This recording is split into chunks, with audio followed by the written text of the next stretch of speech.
Hello and welcome back to another episode of a crazy little thing called Lovdev. It's a comedy podcast mixed with loads of other weird stuff brought to you from the faithful Reddit. Today's episode is 165. Quite frankly, my dear.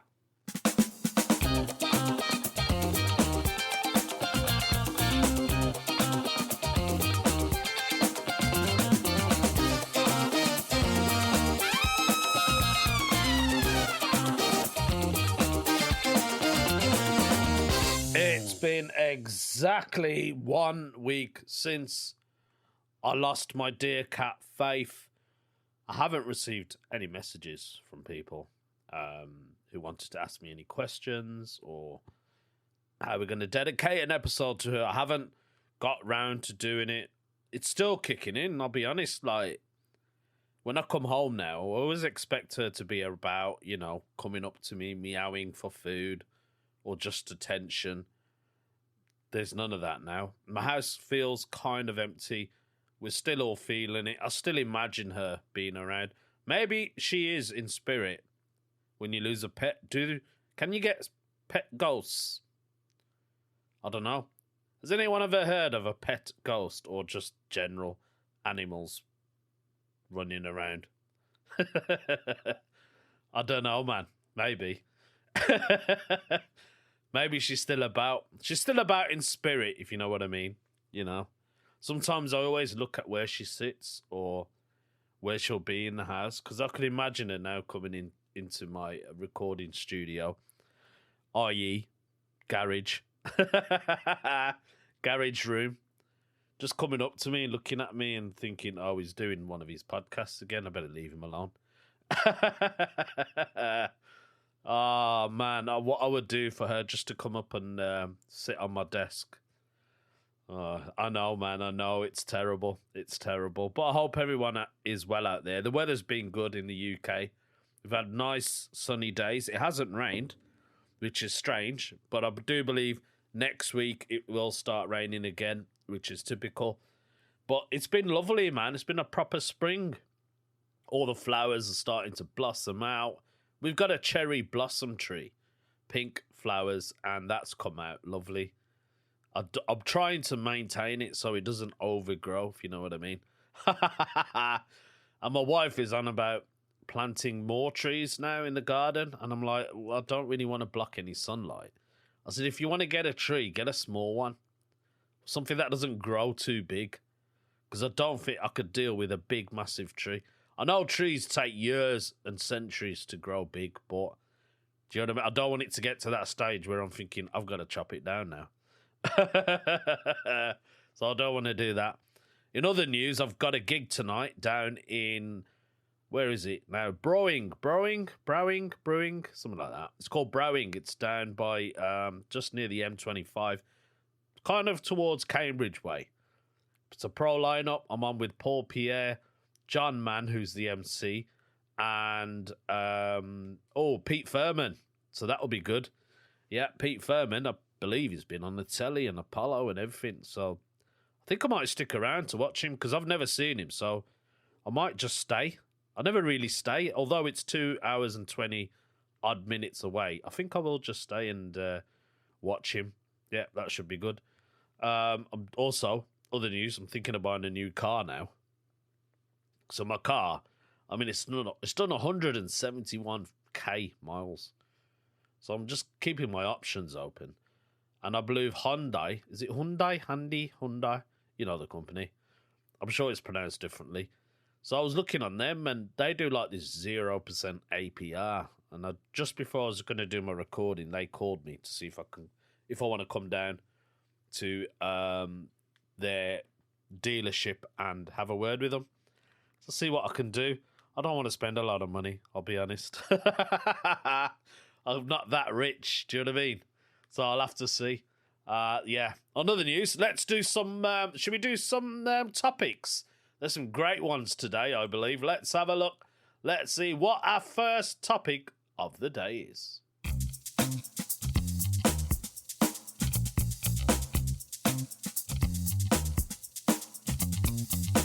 is Am I the A-hole? Posted by Embarrassed Nerve. Am I the a-hole for reminding my mum she said we couldn't have a relationship with her if we didn't accept one with her husband?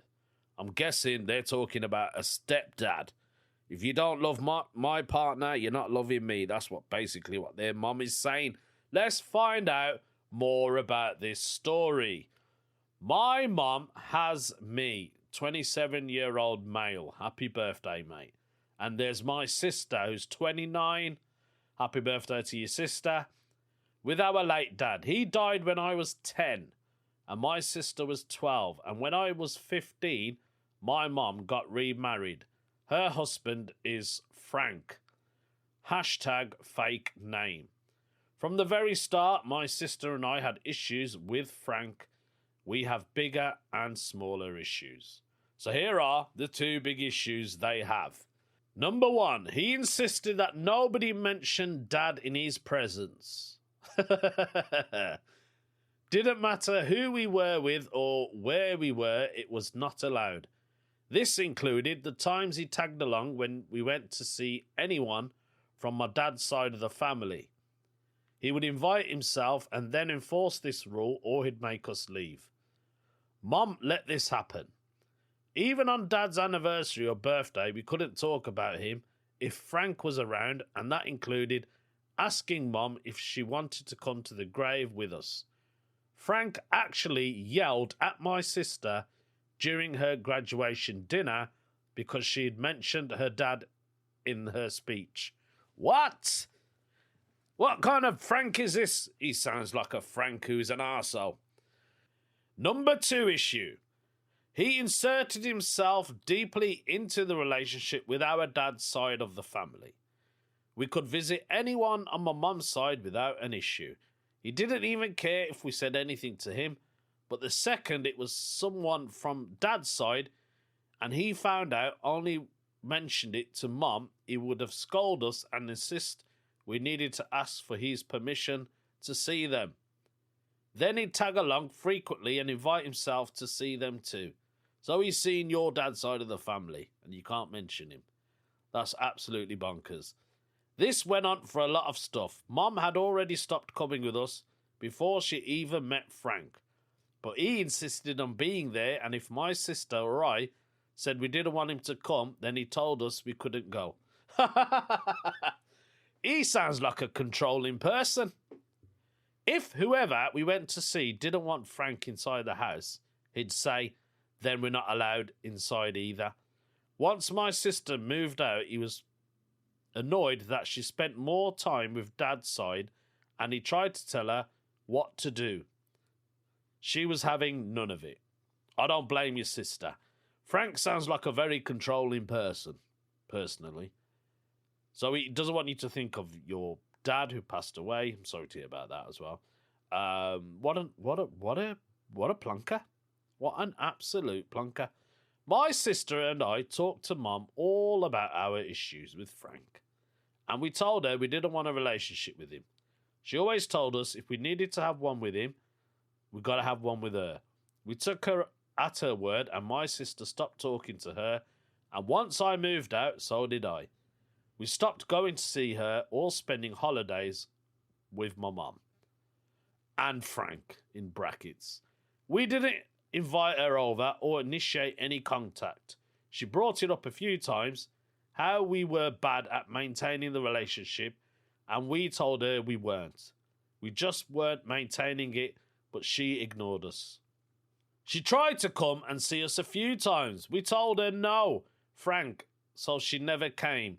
We let her birthday pass without any acknowledgement, and when she'd tell us about Frank's birthday, we'd work to forget the date. They really do not want to get involved with this Frankie, do they? A few weeks ago, I got engaged. Congratulations. I didn't tell my mum or ask anyone else, but the news got to her. She was upset. She didn't hear it from me and upset. I said, no, he's throwing an engagement party for us. She never even met my fiancé, which was something else that upset her. She asked how she's supposed to meet her for the first time at the wedding, and I told her she's not supposed to. I said she won't be invited. Oh, you're not inviting your mum. My mum did not expect that at all. She asked me why. I told her Frank is not welcome, and she made it perfectly clear she's not going to come. I reminded her that can't have a relationship with her if we won't have one with Frank, and I told her it would be over my dead body that I'm going to have a relationship with him. My mum said we were supposed to love her enough to accept Frank, and I told her I do not have to have a relationship with a man who would kick up a fuss over my dad being mentioned in his presence. Fair play to you, mate.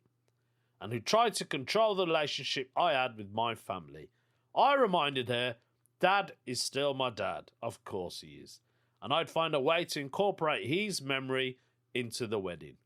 I asked her if Frank would tolerate that or he'd start yelling at my sister's graduation. She told me she doesn't want to lose both her kids and she loved us. I told her we love you as well, but we're not willing to accept a man she calls a husband. Then she told me I was being so unfair, and when she said what she did, we could have talked about it more. That reminding her like this wasn't right. I said this was the consequence for her actions. I told her I could live with the consequence of not accepting Frank, that I can't sleep fine at night knowing her relationship is what it is. And it isn't my problem if she can't do the same. Now, she's upset and angry, and apparently I'm the bad guy in her eyes. Am I the a-hole? No, you're not the a-hole, mate, because this Frank guy should have accepted that you're still going to remember your dad. You can mention your father whenever you like. He should respect that.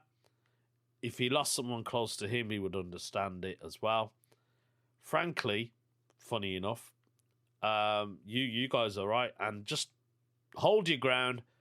If you don't want him there, he doesn't have to be there, because it sounds like he was just a bit of a brat, in all honesty. This Frankie guy who's with your mum is an absolute... And your mum obviously loves this person. You know, you can't change love, can you? And, yeah, she just needs to respect your wishes, quite frankly. That's all I can say. You are not the a-hole, though. That's one thing.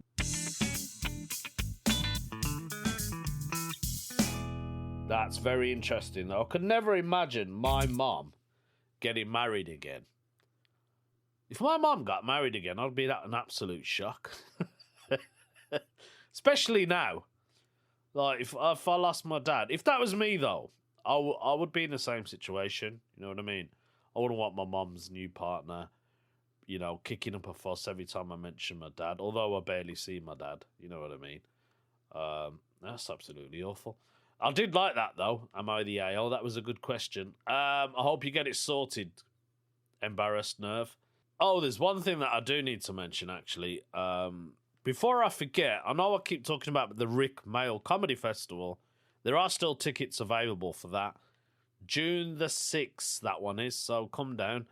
I'm at a place called the Star and Garter. I am doing the Ram Comedy Festival, which is in Derby, taking place the same time as the Rick Mail Festival. So there's two comedy festivals happening. This one, I am doing a joint show with a very good friend of mine, Ricky Balshaw. We are doing an hour each. Now, Ricky Balshaw is a disabled comic, and obviously I'm half-soaked. So he's came up with a brilliant name for that show. It's called Half Ability, Half Soak. It's going to be a 2-hour show. He's doing an hour, and then I'm doing an hour after him. It's only £10 for the ticket for both of us. That's a 2-hour show for £10, which is an absolute bargain. I mean, Ricky's worth £10 alone. If you do fancy coming along to that, it is the day before my Rick Mail one, so that'll be a nice warm-up for me as well. That one is on June the 5th. It starts at 8 o'clock. The venue is the Tudor Bar, also known as the Old Bell, in Sadler Gate, which is in Derby. Yeah, it starts at 8, like I said, and it will finish around 10 p.m. Do come down. It's a 2-hour special double header offering brought to you by Ricky Belshaw, who was the BBC New Comedy Award finalist, and then myself, and the best credit I've got, the latest one, was doing Best in Class at the Edinburgh Fringe in 2022. Half ability, half soaked.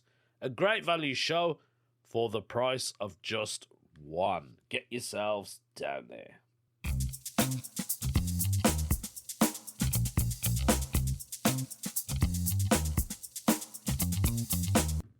Let's crack on with the show and do this. Ask the UK. Ask the UK. Today's Ask the UK is being put up by Peng Toaster Llama. Peng Toaster Llama is asking the question, what bad decision have you made that ended up being a good one? What's the bad decision I made? Probably, okay, I've got two, I think. One of them was many, many years ago when I used to work for the NHS, and then I got offered a job on a radio. I was in two minds whether to do it or not, and I just took the stint and I went with the radio show. I dropped in my full-time job with the NHS, and do you know what? I don't regret it because I learned so much on the radio station. I was there for 18 months. I met so many celebrities, singers, you know. I got to do so many mad stuff when I was on the radio station, which was a national radio station in Birmingham. Also, known as Free Radio, but they've changed the name now to Hits Radio, I believe. But used to be known as BRMB for many, many years. Those of you from the Midlands will know BRMB. It was a big station. So for me, it did end up being a good one because I learnt so much. And then I realised that I need a job where I'm not tied in it. I can still do my gigs. And I was like a little mini celebrity for a while. 18 months, man. And I do miss being a radio DJ. Hence why I'm doing this podcast. The other one, the bad decision, that I wouldn't say it's a bad decision, but I think it was after the time where I had a lot of stick for something. A lot of you know what it is. And I changed the way I do my comedy now. So I'm not writing as many puns. I still do the odd one-liner, but puns have kind of like gone, like, I do love a good pun. I'll still do my puns, but I'm doing more stories now. And I feel like doing that bad decision on this live show where I said something where I shouldn't have, and coming back off it, it kind of like, it changed my way of thinking and my style of comedy. So yeah, that was a bad decision, but ended up being a good one. This guy, Peng Toaster Llama, he's saying, for me, it was getting a job offer, immediately moving 2 hours across the country and sorting out rent, etc. Turns out the boss didn't want to keep me on after the first day. Oh God, after moving and everything. But luckily for me, another employee who was paid by the job wanted to take me on as his own employee, and now I'm working my dream job. Ah, mate, well done. I'm curious if anyone else has had anything similar happen to them. Well, I've kind of mentioned what I've said. There are a few comments. I'm going to read what some people have said to this post. Somebody's put down, I went to the wrong building for my job interview.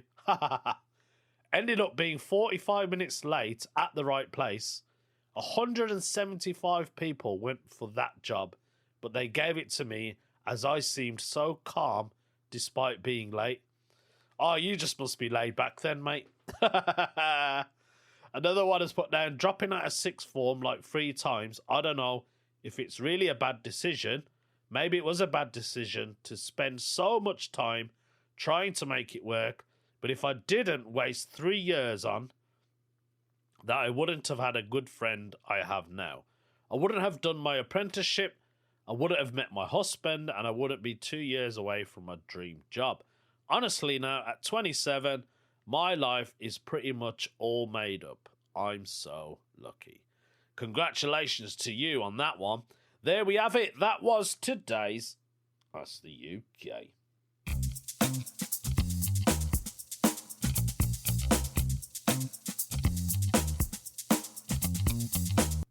I'll tell you what, one of my favourite topics on doing this comedy podcast is confessions.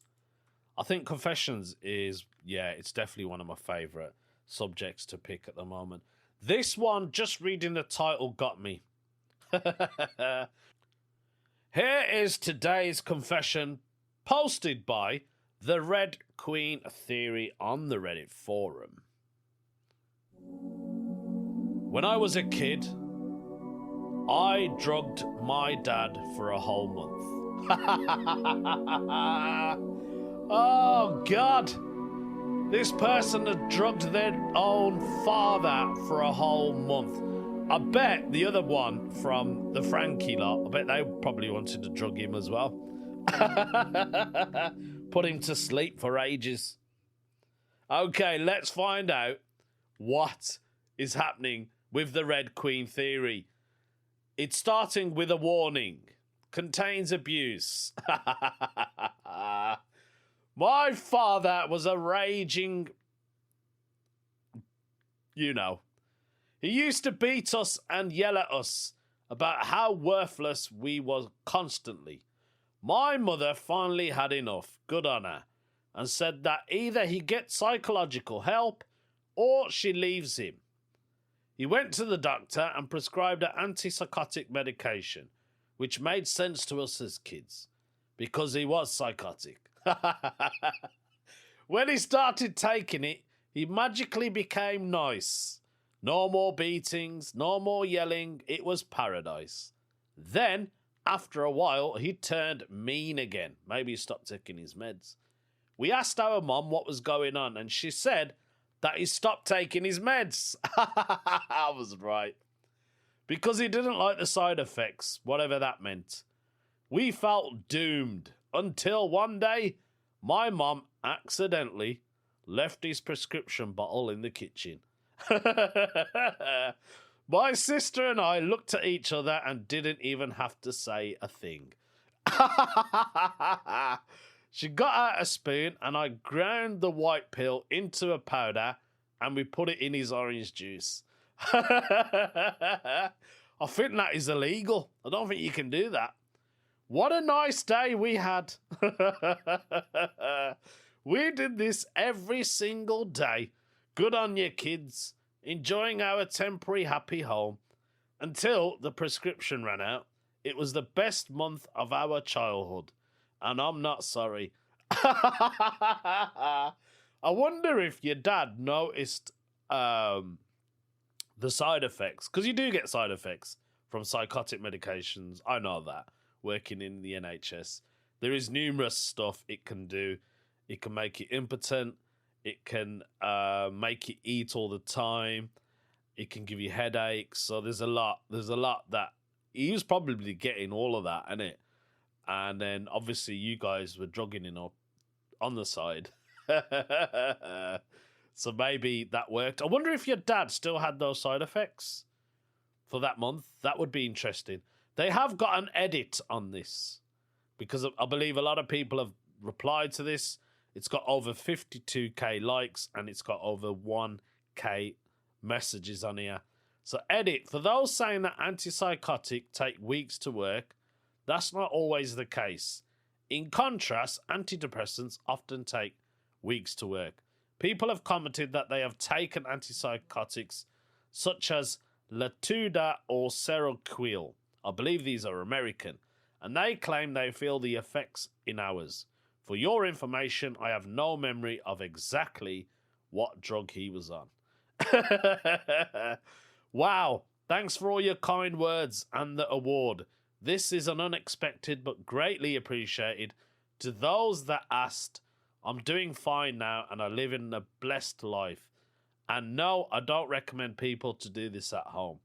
I was just a kid during desperate times. Obviously, yeah, man. I mean, if your father's beating you and yelling you, you will do anything you can to try and, just not. Because otherwise you'll end up like your dad, do you know what I mean? Getting that abuse and mental torture is absolutely awful. I take my hat off to you both for drugging your dad for the whole month. I think that's brilliant. It's good to hear that you and your sister are living your best lives now. This has been an absolute joy to read out on, and thank you for giving me your confession.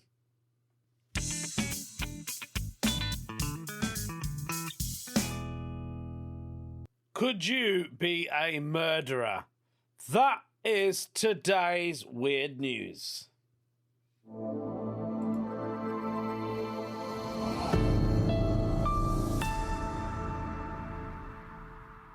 Yes, can you be a murderer? That is what I was talking about. The UK have created a murder prediction tool to identify people who are most likely to kill. I would probably pass that test. So let's see what this is all about. The UK government is developing a murder prediction program, which it hopes can use personal data of those known to the authorities to identify the people most likely to become killers. Researchers are alleged to be using algorithms to analyze the information of thousands of people, including victims of crime, as they try to identify those at greater risk of committing serious violent offences. The scheme was originally called the Homicide Prediction Project, but its name has been changed to Sharing Data to Improve Risk Assessment. That sounds a bit more friendlier, doesn't it? The Ministry of Justice hopes the project will help boost public safety, for campaigners have called it chilling and dystopian. The existence of the project was discovered by the pressure group Statewatch, and some of its workings uncovered through documents obtained by Freedom of Information. Statewatch says data from people not convicted of any criminal offence will be used as part of the project, including personal information about self-harm and details relating to domestic abuse. Officials strongly deny this, insisting only data about people with at least one criminal conviction has been used. The government says the project is at this stage for research only, but campaigners claim the data used would build bias into the predictions against minority, ethnic, and poor people. The Ministry of Justice says the scheme will review offender characteristics that increase the risk of committing homicide and explore alternative and initiative data science techniques to risk assessment of homicide. The project would provide evidence towards improving risk assessment of serious crime and ultimately contribute to protecting the public via the better analysis. So what they're going to do, work out who is going to be a killer and then just like keep their eyes on them. Is that what that means? The project was commissioned by the Prime Minister of Office when Rishi Sunak was in power, using data about crime from various official resources, the Probation Service, and data from Greater Manchester Police before 2015. The types of information processed includes your name, your date of birth, your gender, and your ethnicity, and a number that identifies people on the police national computer. Statewatch claims that data from innocent people and those who have gone to the police for help will be used in based on part of the data sharing agreement. Is that allowed between the MOJ and the GMP? A section marked type of personal data to be shared by police with the government includes various types of criminal convictions, but also listed is the age of the person appeared as a victim, including domestic violence and the age of a person when they first had contact with the police. So they're looking for the young criminals, aren't they? Basically, by the sounds of it. Also to be shared and listed under special categories of personal data are health markers, which are expected to have significant predictive power, such as data relating to mental health, addiction, suicide, and vulnerability and self-harm, as well as disability. Sophia Lyle, a researcher for Statewatch, said the Ministry of Justice attempts to build this murder prediction system in the latest chilling dystopian example of the government's intent to develop so-called crime prediction. Time and again, researchers show that algorithm systems for predicting crime are inherently flawed. So the latest model uses data from intellectually racist police and Home Office, will reinforce and magnify the structural discrimination and underpinning of the criminal legal system. Like other systems of its kind, it will code in bias towards radicalized and low-income communities, building an automated tool to profile people as violent criminals is deeply wrong, and using sensitive data on mental health, addiction, and disability is highly intrusive and alarming. So the Ministry of Justice spokesperson said, this project is being conducted for research purposes only. It has been designed using existing data held by the HM Prison and Probation Service, also the police force, on convicted offenders to help us better understand the risk of people on probation going to commit a serious violence. A report will be published in due course. Officials say the Prison Probation Service already use the risk assessment tool, and this project will be seen adding new data sources from people and custody data. Would improve risk assessment. What are your views on that? That the UK government are making this tool to catch their first murderer, killer. That's basically what they're doing. I don't know about that. I mean, sometimes it's a bit obvious if someone's in the criminal system and they've got, loads of offences of harming and stuff like that. Maybe that would work, but just picking on people, even they're picking on people who have been victims as well. You know what I mean? Like, I don't know. Bit intrusive. Whether this tool works, I have no idea. Bit strange, though. That's why it was today's Weird News Story. And it's the end of the podcast, as you all know. Guys, if you enjoy this podcast, do me a little favour. Share it with your friends. Leave a comment, because it really helps with the algorithms. Give me a review. Tell me what you think, what you like, what you don't like. It always helps. Because there's so many times I think to myself, I'm not going to record another podcast because I don't get many listeners. So, I wonder why. Anyway, enjoy the rest of your week. I will speak to you next Monday. Ta-da now.